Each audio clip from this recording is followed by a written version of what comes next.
BTV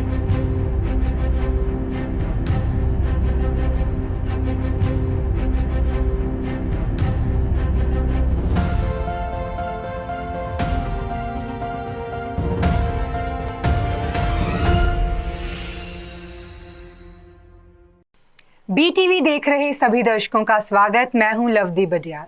bulletin की शुरुआत करते हैं हेडलाइंस के साथ। मंगलवार को किया जा सकता है कर्नाटक के मुख्यमंत्री का ऐलान।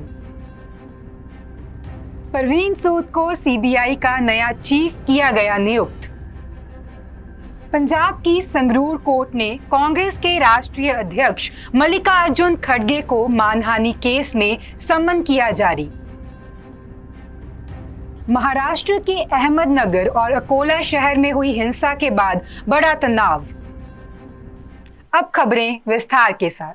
कर्नाटक का मुख्यमंत्री कौन होगा, इसका ऐलान मंगलवार को किया जा सकता है।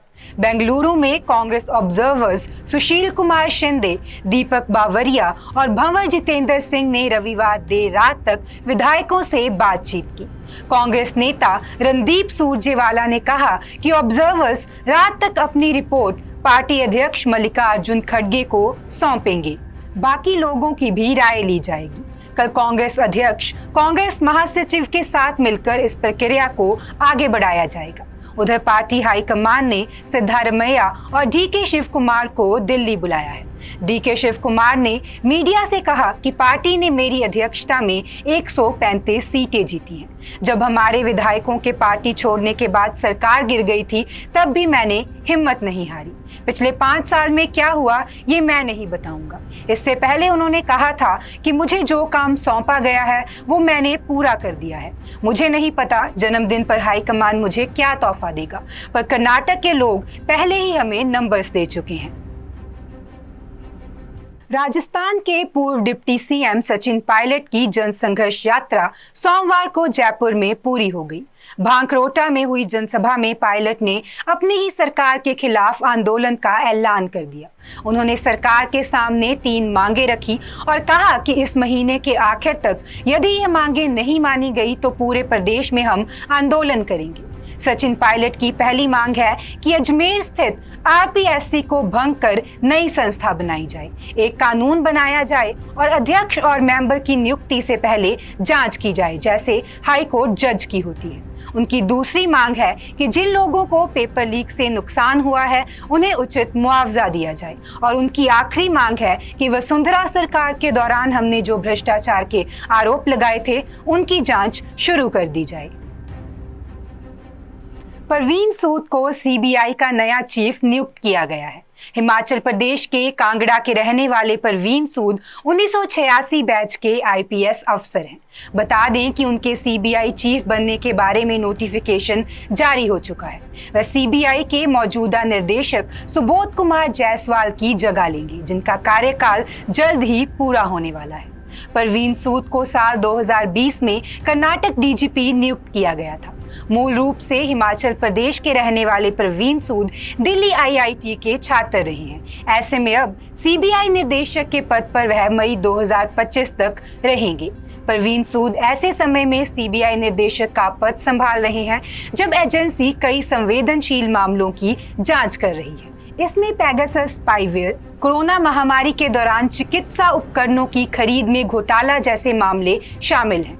बता दें कि मई 2024 में उन्हें रिटायर होना था, लेकिन CBI डायरेक्टर के पद पर उनके 2 साल का कार्यकाल होगा, जिसकी वजह से अब वो मई 2025 में रिटायर होंगे। सूद को 1996 में उन्हें बेहतर सेवाओं के लिए गोल्ड मेडल भी मिला है। 2002 में पुलिस पदक और 2011 में विशिष्ट सेवा के लिए राष्ट्रपति की तरफ से पुलिस पदक से भी नवाजा गया है। पंजाब की संगरूर कोर्ट ने कांग्रेस के राष्ट्रीय अध्यक्ष मल्लिकार्जुन खड़गे को मानहानि के एक मामले में सम्मन जारी किया है। खड़गे को यह सम्मन हिंदू सुरक्षा परिषद, बजरंग दल हिंद के संस्थापक एवं संगरूर निवासी हितेश भारद्वाज द्वारा दायर याचिका पर जारी किया गया है। बता दें कि हितेश भारद्वाज ने कर्नाटक चुनावों के दौरान बजरंग दल के खिलाफ अपमानजनक टिप्पणी के मामले में खड़गे के खिलाफ 100 करोड़ रुपए का मानहानि का मामला दायर किया है। स्थानीय अदालत की सिविल जज रमनदीप कौर की रिपोर्ट ने खड़गे को 10 जुलाई को तलब किया है। याचिकाकर्ता हितेश भारद्वाज ने दावा किया कि कांग्रेस ने बजरंग दल की तुलना देश विरोधी संगठनों से की है। साथ ही कर्नाटक में सत्ता में आने के बाद बजरंग दल को प्रतिबंधित करने का भी वादा किया है।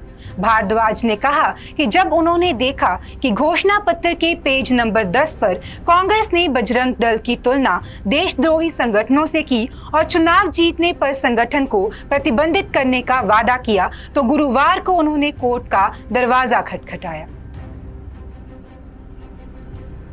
महाराष्ट्र के अहमदनगर और अकोला शहर में हुई हिंसा से तनाव बना हुआ है। बता दें कि अहमदनगर के शहर शेव गांव में दो पक्षों के बीच पथराव की घटना सामने आई थी। वहीं अकोला में एक मामूली विवाद को लेकर दो गुटों के बीच हिंसक झड़प हुई थी। दोनों ही घटनाओं में स्थिति को काबू करने के लिए पुलिस को लाठीचार्ज करना पड़ा था। इस हिंसक झड़प में कई लोगों के घायल होने की सूचना मिली है। वहीं झड़प में शामिल आरोपियों को गिरफ्तार किया गया है। बता दें कि 14 मई की रात को अहमदनगर के शेव गांव में दो पक्षों के बीच पथराव हुआ। दरअसल छत्रपति संभाजी महाराज जयंती के अवसर पर रात 8 बजे शोभा यात्रा निकाली गई थी। तभी अचानक एक समूह ने पथराव कर दिया। दूसरे समूह के मुताबिक पहले धार्मिक स्थल पर पथराव किया गया, जिसके जवाब में जुलूस पर पथराव किया। इसको लेकर दोनों पक्षों में पथराव होना शुरू हो गया। अफरा तफरी के बीच लोगों को अपनी दुकानें बंद करनी पड़ी। वहीं भीड़ ने तोड़फोड़ की और कुछ दुकानों पर भी हमला किया। स्थिति को काबू में करने के लिए पुलिस को लाठीचार्ज करना पड़ा। इस मामले में अब तक 102 लोगों के खिलाफ मामला दर्ज किया गया है।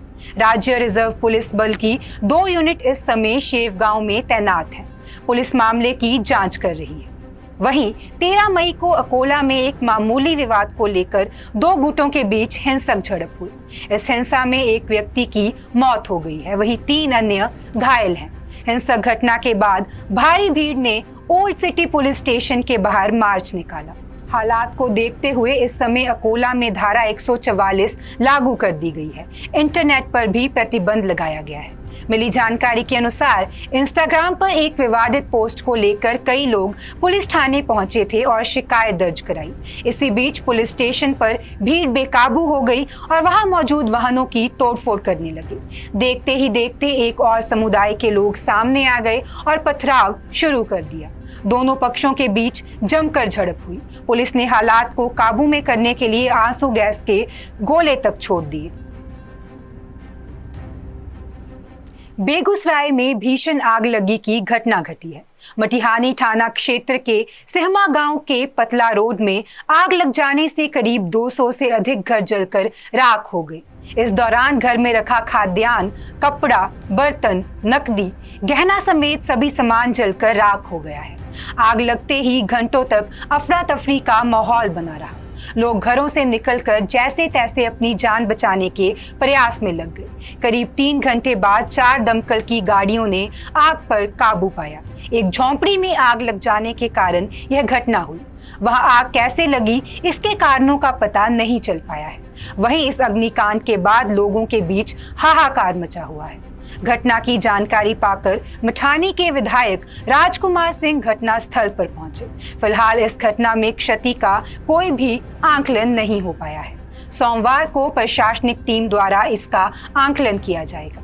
इस घटना के बाद से पीड़ित लोगों के बीच चीख पुकार का माहौल बना हुआ है। फिलहाल बीती रात हुए इस अग्निकांड में हुई क्षति का आंकलन करने के बाद ही मुआवजा देने की प्रक्रिया शुरू हो सकेगी।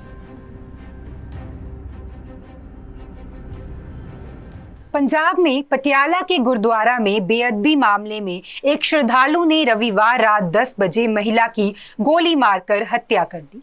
आरोप है कि महिला गुरुद्वारा दुख निवारण साहिब के परिसर में सरोवर के पास शराब पी रही थी। गोलीबारी में एक सेवादार भी घायल हो गया है। आरोपी का नाम निर्मलजीत सिंह है और वो पटियाला का ही रहने वाला है। उसे गिरफ्तार कर लिया गया है और कोर्ट में पेश करने के बाद 14 दिन की न्यायिक हिरासत में पटियाला सेंट्रल जेल भेज दिया गया है। इस मामले में पटियाला के एसएसपी वरुण शर्मा ने पुष्टि की कि मृतक महिला परविंदर कौर सरोवर के पास बैठकर शराब पी रही थी। वह पहले किसी पीजी में रहती थी, लेकिन अब उसका कोई पता नहीं है। यह पता चला कि महिला अल्कोहल एडिक्ट थी। वह कल जीरकपुर से बस में बैठकर पटियाला आई थी। महिला को जिस रिवॉल्वर से गोली मारी गई है वह लाइसेंसी है। आरोपी के खिलाफ हत्या का केस दर्ज कर रिवॉल्वर रिकवर कर ली गई है। इस मामले में श्रोमणी गुरुद्वारा प्रबंधक कमेटी ने कहा कि पटियाला के गुरुद्वारा साहिब में हुई घटना को हत्या नहीं कहा जा सकता। यह सिख का रोष है, जिस वजह से उसने गुरु घर की बेअदबी करने पर महिला को गोली मार दी। एसजीपीसी के प्रधान एडवोकेट हरजिंदर सिंह धामी ने इस घटना की निंदा की। उन्होंने कहा कि एसजीपीसी कोशिश कर रही है कि गुरुद्वारों के दरवाजों पर कोई ऐसी चीज लगाएं ताकि कोई ऐसी चीजें अंदर लेकर ना जा सके। आज के बुलेटिन में फिलहाल इतना ही। आप देखते रहें BTV, be positive, be yourself.